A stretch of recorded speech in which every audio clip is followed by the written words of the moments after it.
Gjoni kapitulli 8, vargjet 31 dhe 32.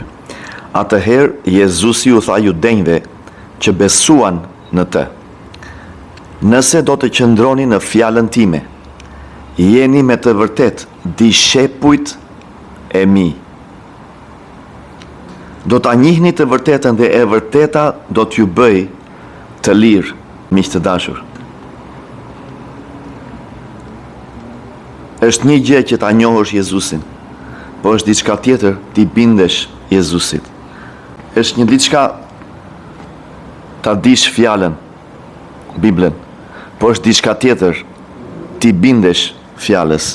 Jezusi thot, po të qëndroni në fjalën time. Jo vetëm të besoni edhe të qëndroni në fjalën time.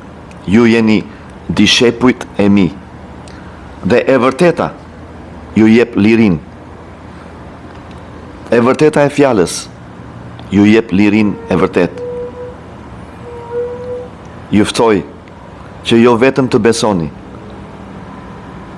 por të qëndroni dhe ta ndiqni Jezusin si dishepuj. Ky është një nivel tjetër i jetës së një besimtari. Qofshi të bekuar në emrin e Jezu Krishtit. Amen.